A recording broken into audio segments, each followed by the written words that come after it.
Bună ziua tuturor! Bine ați venit, bine ați revenit! Eu sunt Meme și astăzi vom face citirea pentru energia întregii săptămâni. Să vedem ce mesaje avem aici. Luați în calcul, vă rog, că citirea este una generală. Știu că știți, dar mai aduc aminte. Nu putem rezona toți pentru că suntem toți unici. Haideți să vedem despre ce este vorba. Voi folosi aceste două seturi de care mă simt apropiată zilele astea. Uite că s-a întors singur. Floarea de lotus și să-i spunem deznodământ. Și modul în care situațiile se rezolvă pentru noi în viață, în modul în care ne este cel mai potrivit nouă, poate într-adevăr nu așa cum ne dorim. De multe ori nu avem capacitatea să vedem imaginea de ansamblu, fiind într-o mică piesă din puzzle în acea poveste și atunci, lipsindu-ne viziunea de ansamblu, ne privăm de reușita respectivă, evident fără să ne dăm seama. Dar lucrurile se așează după cum ne este cel mai bine, cel mai potrivit, fără îndoială.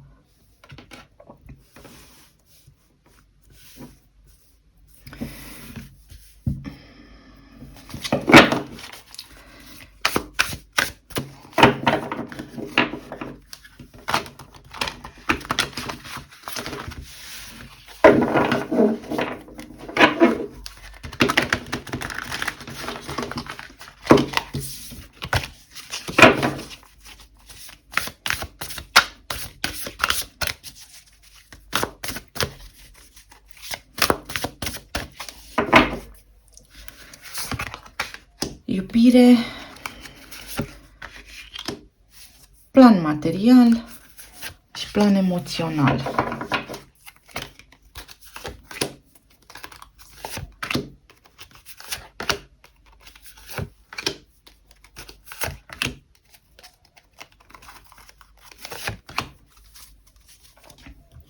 Bun. În iubire, ok, povestea continuă. Cineva vine de la drum să vă vadă și deznodământul este unul favorabil. Și aici nu vă spun că va fi favorabil în sensul că dacă voi doriți să auziți jurăminte de iubire eternă, asta va face. Vă spun că va fi favorabil pe termen lung. Indiferent de rezultat, vouă pe termen lung vă va fi bine. Asta pot să vă spun și pentru asta, da, pot să ofer, să spunem, o garanție. Deși nu pot, evident, să ofer niciun fel de garanție, pentru că și eu tot om ca voi sunt. Dar avem aici 6 de cupe care vorbește despre o revedere pe care am așteptat-o foarte mult timp. O revedere pentru care soarele iese. 3 de bâte așteaptă să răsară soarele, așteaptă să vină veștile bune și veștile bune apar, adică soarele. Înțelegeți cum sunt lucrurile? Cam așa. O revedere cu o persoană pe care o îndrăgiți extraordinar de mult și pentru care deznodământul, căci despre el vorbim aici, va fi unul favorabil vouă. Minunat! Fabulos, are așa o energie setul acesta de cărți. Ia să vedem că pe asta l-am simțit.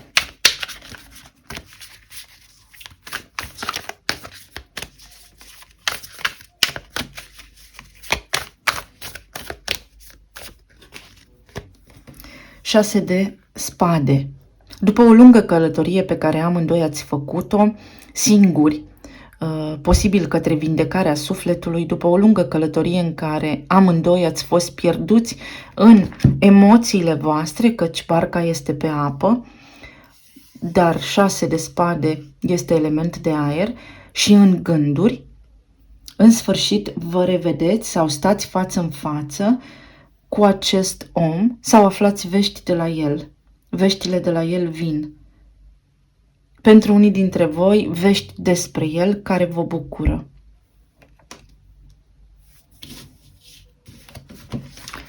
aveți ceva grabă pe plan financiar, da?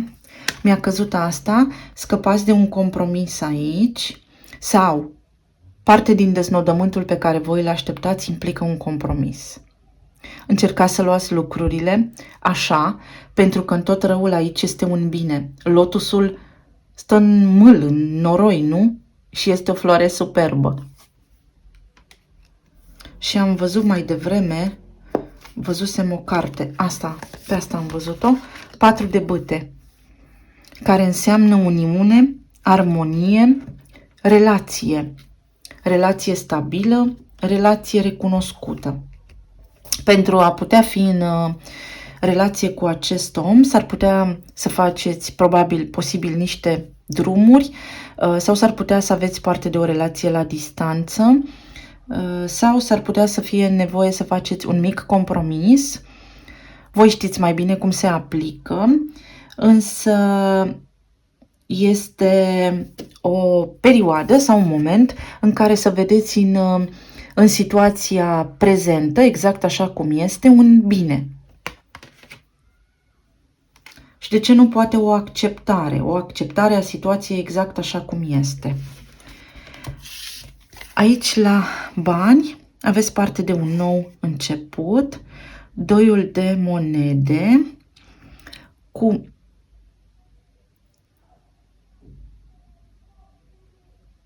nebunul și cu judecata. Foarte interesant. Sunteți într-un punct în care începeți ceva nou și nu știți ce să faceți. Vă este teamă, nu știți dacă să aveți încredere. Nebunul în general vorbește despre călătoria noastră a fiecăruia dintre noi. Tarotul este despre noi, călătoria nebunului, îi se spunea pe vremuri, iar nebunul suntem noi, pentru că trebuie să avem încredere în drumul nostru, deși poate acesta nu se dezvăluie pas cu pas, ci se va dezvălui gradual pe măsură ce noi înaintăm. Și atunci, în toată această poveste, va trebui să aveți încredere în capacitatea voastră de a depăși obstacole sau unii dintre voi nu știți dacă să acceptați o ofertă nouă de serviciu. Unii dintre voi nu știți dacă să schimbați inclusiv locul sau țara în care vă aflați. Aici vă aflați la câmpie, cum ar fi, adică într-un loc, iar aici este un munte. Deci clar schimbați locul. Foarte interesant.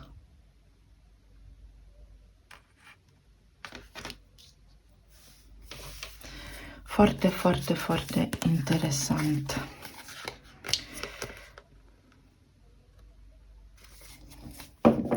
Nu, să știți că aici nu am judecata, sunt denumirile diferite. Aici este...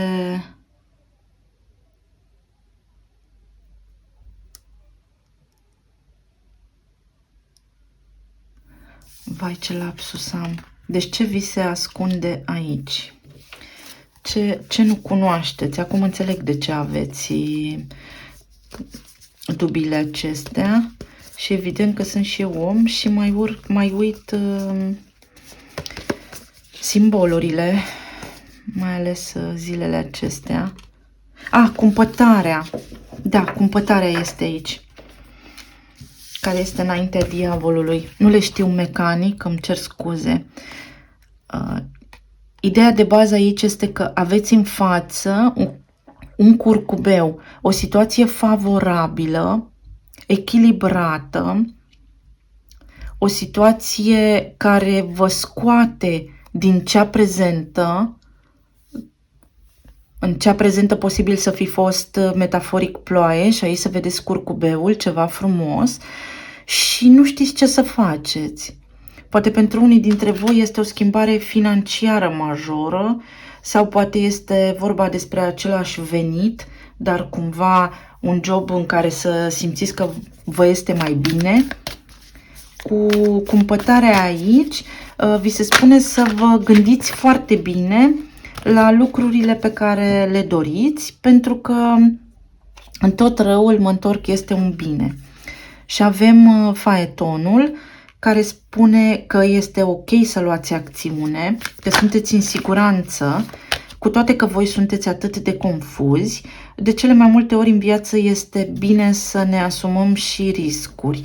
Da, este de înțeles că pe plan financiar este mai greu acum să ne asumăm riscuri, dar nu este atât de multă panică în situația aceasta pe cât o faceți voi să pară. Este un bine, da? Aici este un bine pe care voi poate nu-l vedeți. Și 6 de bâte înseamnă că veți avea succes, că schimbarea la care voi vă gândiți este una de natură favorabilă. Unii dintre voi poate dori să aplicați pentru un credit și s-ar putea ca dobânzile să nu vă avantajeze. Încercați să găsiți un bine și în povestea asta. Dacă vreți, nu știu, o sumă mai mare și o perioadă mai lungă de timp, încercați să puneți poate o sumă un picuț mai mică și o perioadă mai scurtă de timp. E o idee. Bun, la stare emoțională, ok. Aveți 7 de cupe, 10 de spade și 3 de monede. Sunteți supărați cumva pentru că nu înțelegeți de ce ați căpătat o anume sensibilitate la picioare, să știți.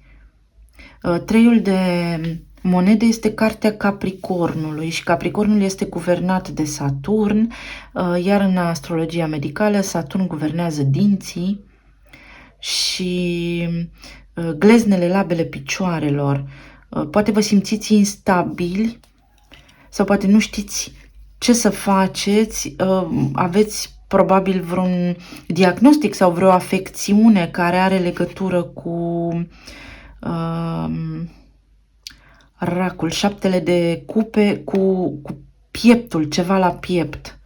Și iată că e în zona aceasta, da? A spatelui și pieptului. Veți reuși cu ajutor să depășiți acest mic obstacol. Unii dintre voi să știți că aveți o răceală, da? Iar unii dintre voi la nivel de stare emoțională ați fost trădați de aproape. De aproapele vostru. Aici nu mă refer la iubire. De aproapele vostru, de cineva din familie. Trădați. Urât spus trădați. Ați fost dezamăgiți de cineva aproape, că-s prieteni, că-i familie și nu înțelegeți de ce, pentru că voi ați fost cinstit și loial. În situația aceasta, binele din răul acesta este că, ok, măcar acum știu cu cine am de-a face și îi las să plece, nu mai investesc sentimente și timp, că monedele vorbește despre timp în ei. 4 de spade.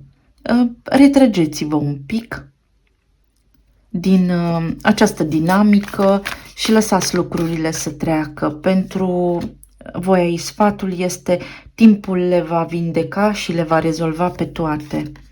Se repetă 10 de spade. Mare dezamăgire ați avut aici, foarte mare.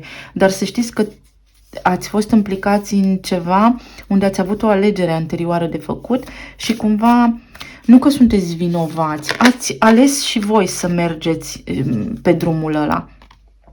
Și vine împăratul care spune: este nevoie de o perioadă în care să înțelegeți, poate că oamenii așa sunt, poate că asta este situația, așa s-a întâmplat, dar că nu este nevoie și necesar să lăsați acest incident să se propage la nivelul întregii voastre vieți, că aveți multe alte lucruri către care să vă uitați, pentru că aveți și forța și vitalitatea să treceți peste și să mergeți mai departe. Vă simt dezamăgirea sau tristețea, ce o fi, am luat cartea asta din greșeală, să încercați să nu mai comparați situațiile nici pe a voastră cu a altora, nici situațiile între ele, ci pur și simplu să vedeți toate lucrurile care vin către voi exact așa cum sunt ele, pentru că va fi mult mai mult în favoarea voastră. O carte ca energie generală. Și au ieșit 2. Compasiune și prietenie. Iată că este o temă a prietenilor aici, cineva va dezamăgi foarte tare, dar va fi nevoie să aveți un nivel de compasiune față de ei, să înțelegeți că unii oameni din traumele și din viețile lor nerezolvate acționează așa, că poate nu au un fond uman neapărat rău, dar altfel nu știu să se comporte. Poate experiența cu voi îi va ajuta să-și dea seama că există și bine în această lume și că iubirea de fapt este iubirea, loialitatea, prietenia, că lucrurile bune sunt de fapt ceea ce ne ține în viață și ceea ce ne ajută la a trăi frumos și armonios. Da, are legătură cu cineva drag vouă care v-a dezamăgit. Posibil să vă fi trădat încrederea și atunci emoțional sunteți foarte afectați în această perioadă de cineva de la care nu vă așteptați, evident. Ca semne astrologice la relație avem leul, berbecul, scorpionul, vărsătorul și leul din nou.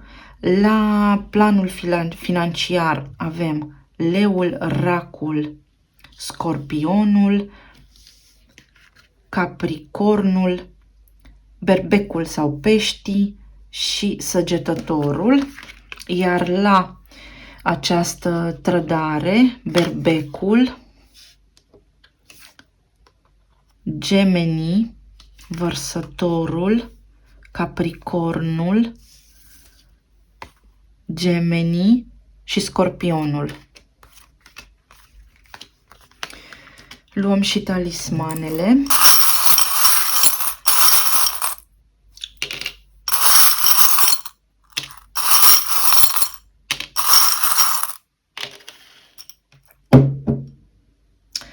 La iubire avem inițiala V, poate însemna vine, poate însemna inițială V sau ziua de vineri. Avem un păun care spune că există frumusețe aici, a existat chiar și atunci când nu se vedea cu ochiul liber, și o inimă. A existat iubire chiar și atunci când nu se vedea că există între voi.